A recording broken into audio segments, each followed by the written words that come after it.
ಫೋಟೋಗಳ ಮೇಲೆ ಇಕ್ಕಿದ್ದಾನೆ. ದೇವ್ರ ಅವ್ರು ಹೇಳಿದ್ರಲ್ಲ ಡಾಕ್ಟ್ರು, ಫೋಟೋಗಳ ಮೇಲೆ ದೇವ್ರ ಮೇಲೆ ಭಾರ ಇಕ್ಬೇಕಂತ ಹೇಳಿದ್ರಲ್ಲ, ಆ ಫೋಟೋಗಳ ಮೇಲೆಲ್ಲ ಕಲ್ಲಿಕ್ಕಿದ್ದಾನೆ.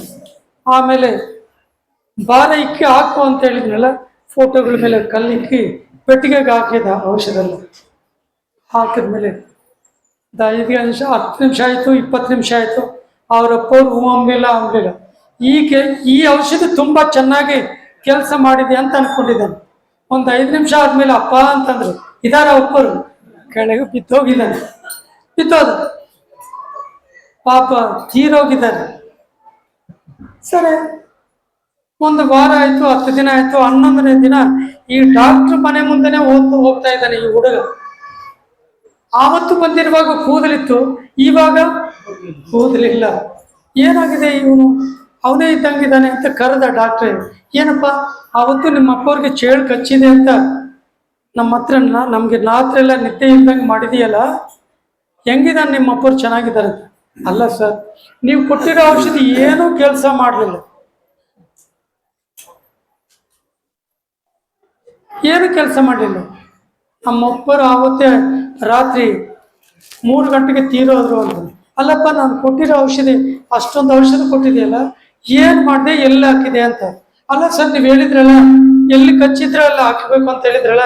ನಮ್ಮ ಅಪ್ಪವ್ರಿಗೆ ಆ ಪೆಟ್ಟಿ ಮೇಲೆ ಕಚ್ಚಿತ್ತು, ಔಷಧ ಎಲ್ಲ ತಗೊಂಡು ತಗೊಂಡೋಗಿ ಪೆಟ್ಟಿಗೆ ಹಾಕಿದ್ದೀನಿ ಅಂತ.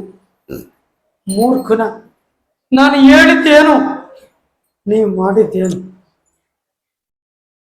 ಎಲ್ಲಿ ಕಚ್ಚಿದ್ರೆ ಅಲ್ಲಿ ಹಾಕ್ಬೇಕಂತ ಹೇಳಿದೀನಿ. ಕೈಗ ಕಾಲ್ಗ ಎಲ್ಲಿ ಕಚ್ಚಿದ್ರೆ ಅಲ್ಲಿ ಹಾಕ್ಬೇಕಾಗ್ಲಿ, ಆ ಕಚ್ಚಿರೋ ಸ್ಥಳದಲ್ಲಿ ಹಾಕ್ಬೇಕಂತ ಹೇಳಿದೆ ನಾನು.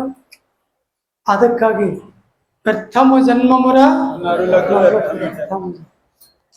ಅರ್ಥಮೂಲೆ ರೋಗಕ ಅವ್ರು ಏನ್ ಹೇಳಿದ್ದಾರೆ, ಇವನು ಏನು ಅರ್ಥ ಮಾಡ್ಕೊಂಡಿದ್ದಾನೆ. ಅದಕ್ಕಾಗಿ ದೇವರಿರೋ ಜಾಗ ಎಲ್ಲಿ, ನಾವು ಹುಡುಕೋ ಜಾಗ ಎಲ್ಲಿ ಹುಡುಕಬೇಕಂತ ಹೇಳಿದ್ದಾರೆ ಪುಣ್ಯ ಪುರುಷರು. ನನ್ನ ಹುಡುಗರಿ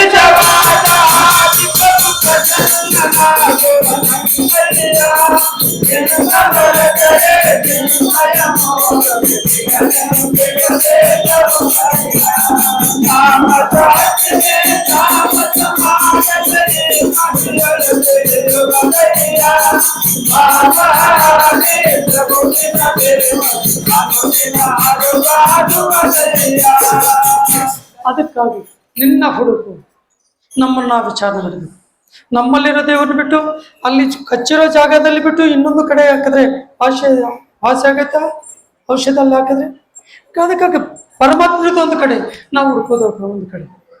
ಅದಕ್ಕಾಗಿ ನಮ್ಮಲ್ಲಿರೋ ದೇವರನ್ನ ಬಿಟ್ಟು ಒಂದು ವಸ್ತುದಲ್ಲಿ ಒಂದು ಆಕಾರದಲ್ಲಿ ಈ ಜಗತ್ತೆಲ್ಲ ಹೋಗಿದ್ರೆ ಅಜ್ಞಾನವೇ.